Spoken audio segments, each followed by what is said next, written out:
Este é o Endoscopicamente Falando, o podcast da Sociedade Portuguesa de Endoscopia Digestiva. Olá, bem-vindos ao Endoscopicamente Falando, o podcast da Sociedade Portuguesa de Endoscopia Digestiva.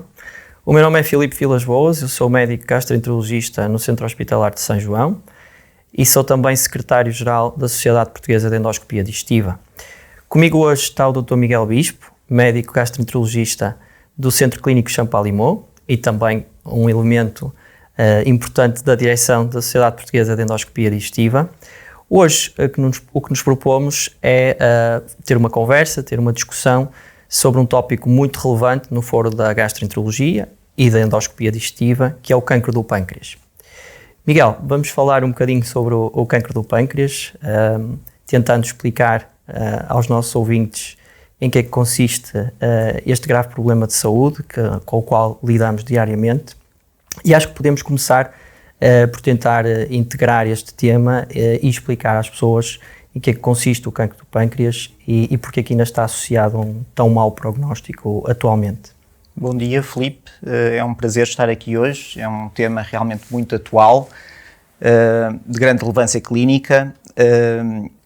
Quando falamos em cancro de pâncreas, referimos a um tipo de tumor do pâncreas. Existe mais do que um tipo de tumor, mas o mais frequente é o chamado adenocarcinoma ductal do pâncreas. O pâncreas é um órgão muito importante do ponto de vista fisiológico. É um órgão anexo ao tubo digestivo, participa na digestão e há um sistema de dutos que excreta, que conduz substâncias muito importantes para a digestão dos alimentos, que é produzido pelo pâncreas, e ao mesmo tempo uma glândula do sistema endócrino, ou seja, que produz hormonas. A mais conhecida é a insulina, que participa no metabolismo dos açúcares, o pâncreas também tem essa importante função, portanto, de produzir a insulina e outras hormonas muito relevantes para o metabolismo.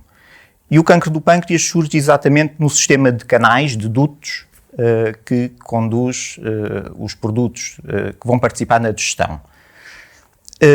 O adenocarcinoma ductal do pâncreas, ou cancro do pâncreas, é um problema crescente em termos de saúde pública. Portanto, é um tumor cuja incidência tem vindo a aumentar nos últimos anos. É muito mediático pelo seu mau prognóstico. Globalmente, dentro dos tumores digestivos, é o que tem pior prognóstico, e cuja incidência tem vindo a aumentar, e parece que esse aumento tem sido mais pronunciado nas últimas 2 décadas. Estima-se que em Portugal, nos últimos 25 anos, a incidência de cancro de pâncreas aumentou cerca de 2 vezes, e neste momento há cerca de 1.800 novos casos de cancro de pâncreas diagnosticados anualmente. Nós vamos falar um bocadinho também sobre os fatores de risco, que provavelmente também têm uma importância muito significativa nessa incidência crescente de que falaste, mas o que de facto assusta as pessoas no cancro do pâncreas é o seu muito mau prognóstico que já referiste. Podemos apontar assim algumas causas para esse mau prognóstico, o porquê da mortalidade associada ao cancro do pâncreas ainda ser tão elevada? Há vários fatores que contribuem para esse mau prognóstico. Eu destacaria 3 mais importantes. Um deles é o facto da doença ser silenciosa,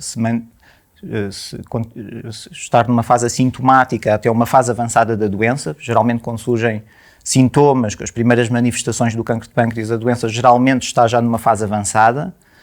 Outra razão importante é um comportamento biológico que é considerado agressivo. Portanto, é um tumor que tem uma tendência para disseminar mesmo precocemente, portanto, mesmo quando temos um tumor ainda relativamente pequeno, disseminar de uma forma insidiosa e assintomática. Portanto, muitas vezes existem chamadas micrometástases, portanto, são células de tumor que disseminam maioritariamente inicialmente para os gânglios linfáticos e que são difíceis de detectar nos exames de imagem. Portanto, essa disseminação surge de uma forma oculta. Outra razão também é porque é um tumor relativamente resistente aos tratamentos médicos, à quimioterapia. E um dos fatores para isso é o facto do cancro do pâncreas se acompanhar de um fenómeno chamado desmoplasia, que é, produz uma capa fibrosa, uma manga fibrosa, que dificulta que os agentes de quimioterapia, que os fármacos, cheguem às células tumorais. Serve como uma proteção para o tumor. Acaba por proteger o tumor dos agentes que nós usamos para tratamento. Não é? Exatamente. Relativamente aos fatores de risco. Relativamente aos fatores de risco, e que nós, de facto, sabemos que acabam por justificar este aumento crescente da incidência, podemos apontar alguns fatores de risco que nós chamamos de não modificáveis, a idade, por exemplo, a história familiar. Sabemos que a maior parte destes doentes, portanto, estes tumores surgem após os 60 anos e a incidência é crescente, consoante a idade vai avançando.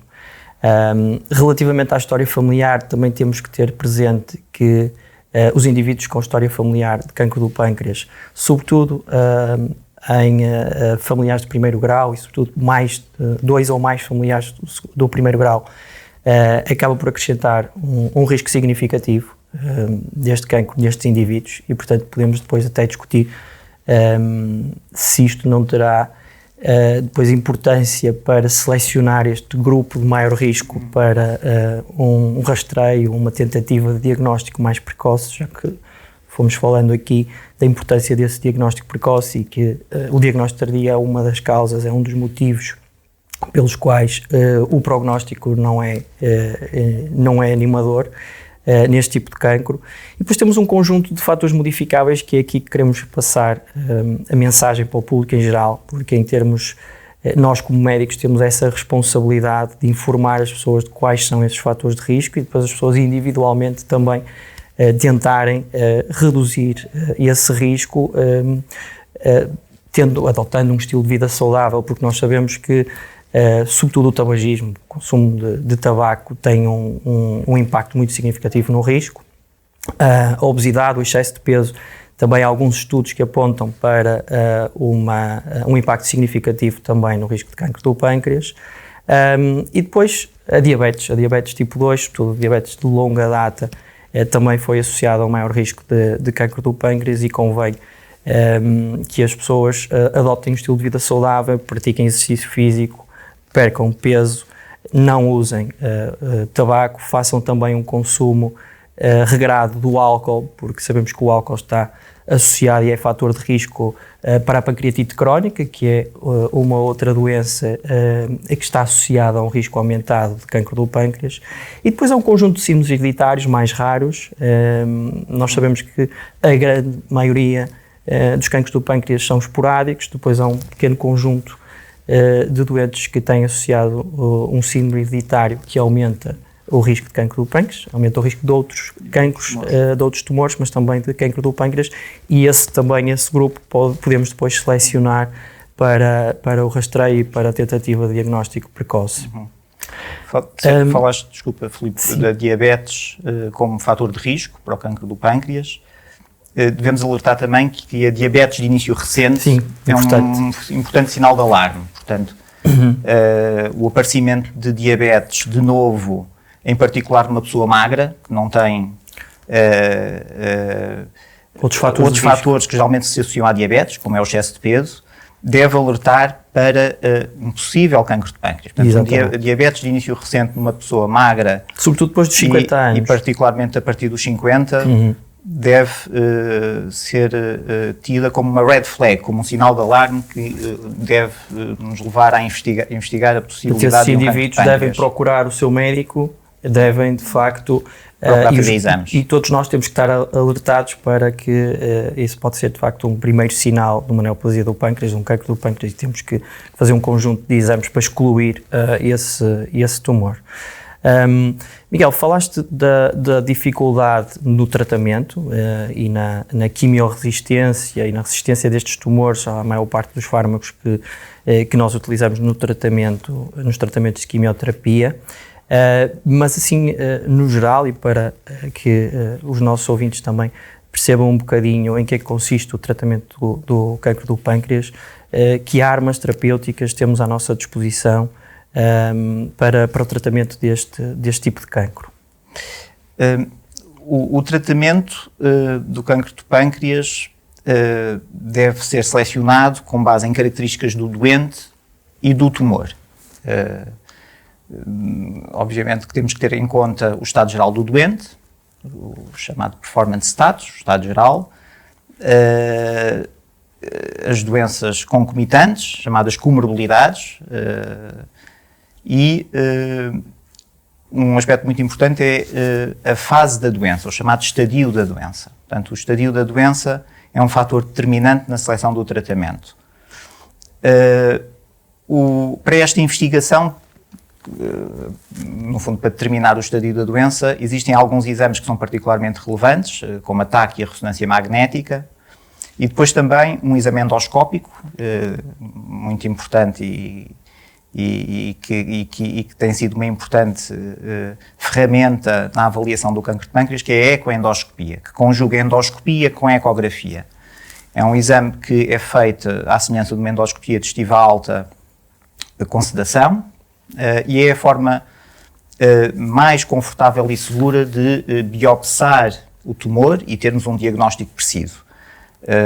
Para tomar decisões, temos que ter um diagnóstico, obviamente, preciso, temos que ter um diagnóstico que não deixe dúvidas. Portanto, e a biópsia é fundamental exatamente para tomarmos decisões. Depois a fase da doença, que é determinada com os chamados exames de estadiamento, que inclui a TAC, a ressonância magnética e de alguns dados também que nos traz a ecoendoscopia. Depois tomamos uma decisão do tipo de tratamento. O tratamento cirúrgico continua a ser o único tratamento potencialmente curativo, mas nem todos os doentes são candidatos para uma cirurgia direta. Na verdade, menos de 1/3 dos doentes a quem é feito o diagnóstico de cancro de pâncreas são candidatos para uma cirurgia direta. A maioria dos doentes vão ser candidatos para um esquema de quimioterapia. E cada vez mais individualizamos essa seleção e cada vez mais tentamos personalizar o tratamento e, para isso, a biópsia com determinação de características do tumor é fundamental nesse tipo de decisão. A maioria dos doentes faz um esquema de quimioterapia, alguns deles que não eram candidatos cirúrgicos, tinham doença local, mas que havia envolvimento de estruturas vizinhas que impediam a realização de uma cirurgia direta. Com esse esquema de quimioterapia, vai ser possível reduzir o tumor e tornarem-se potenciais candidatos cirúrgicos.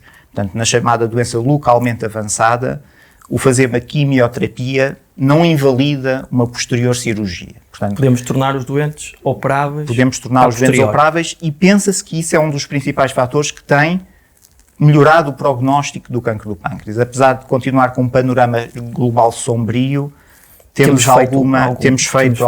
existido algum avanço e este grupo de doentes em que é possível reduzir o volume do tumor e uma posterior cirurgia que pode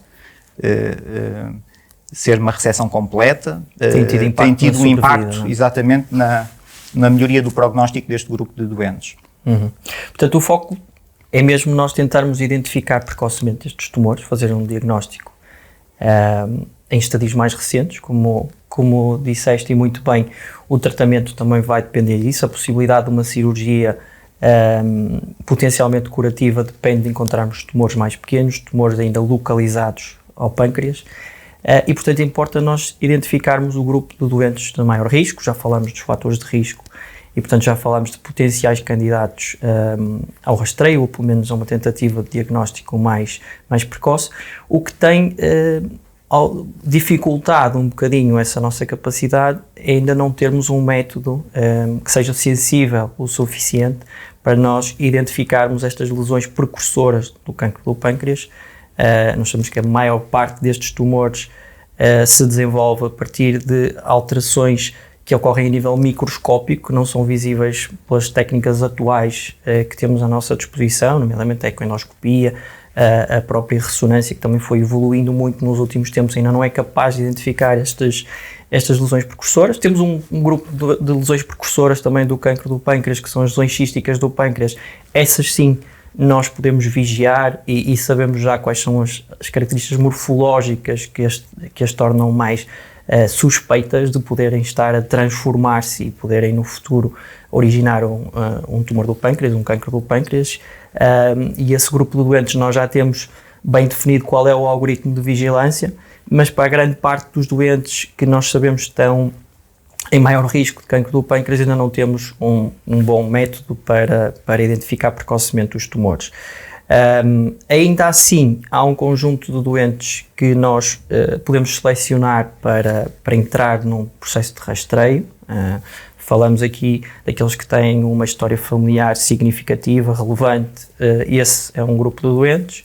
E depois aquele grupo de doentes dos síndromes hereditários, como o síndrome de Lynch, o síndrome de Poitras-Jeghers, o síndrome do cancro da mama e do ovário hereditário. São um conjunto de síndromes que estão associados a mais risco de cancro, noutros órgãos e no pâncreas também, e esses doentes podem entrar num processo de rastreio, que geralmente inclui a ecoendoscopia, inclui a ressonância magnética, têm que ser pesados também os riscos que esse rastreio também poderá ter para o doente. Isso também é relevante discutir depois com os nossos doentes.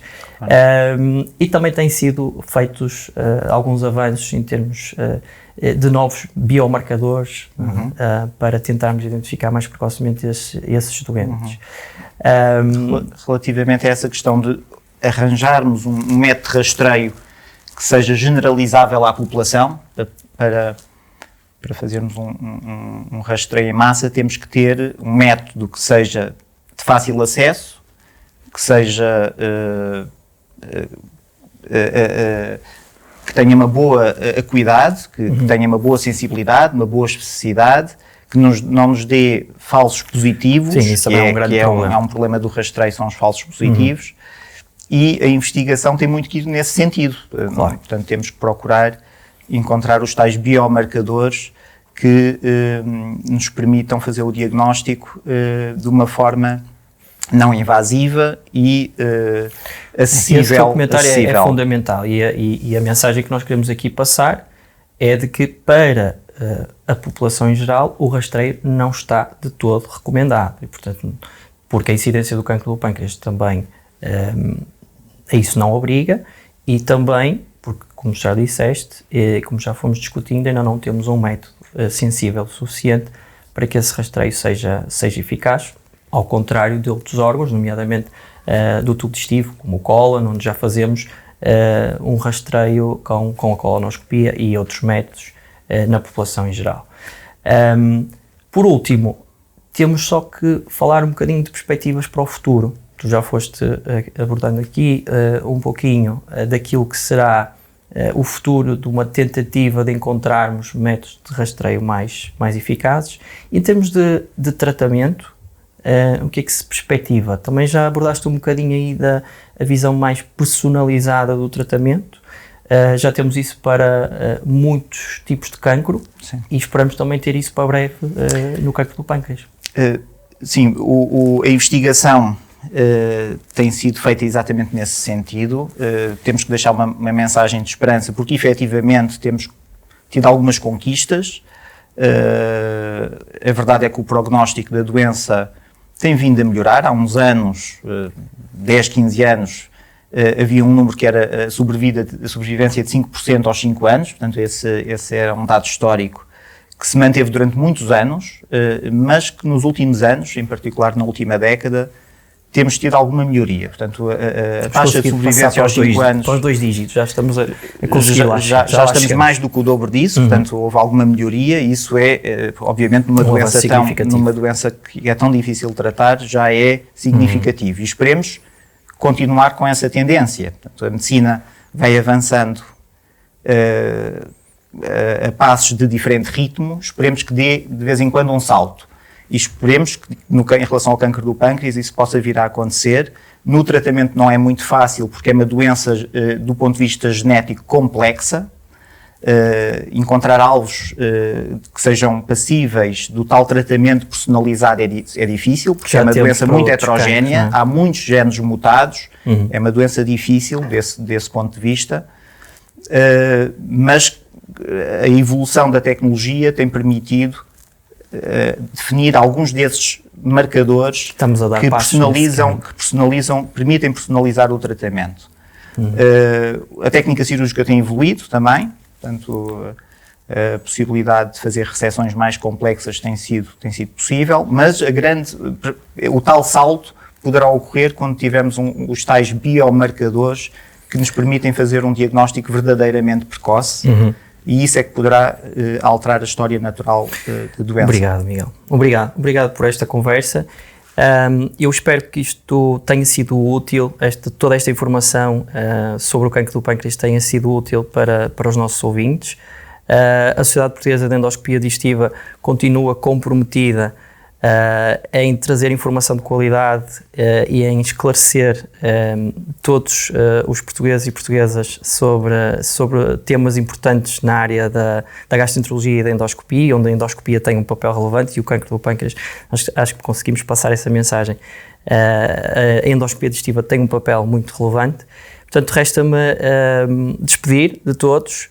Espero que esta conversa tenha sido útil. Até um próximo episódio. Obrigado. Obrigado, Filipe. Este é o Endoscopicamente Falando, o podcast da Sociedade Portuguesa de Endoscopia Digestiva.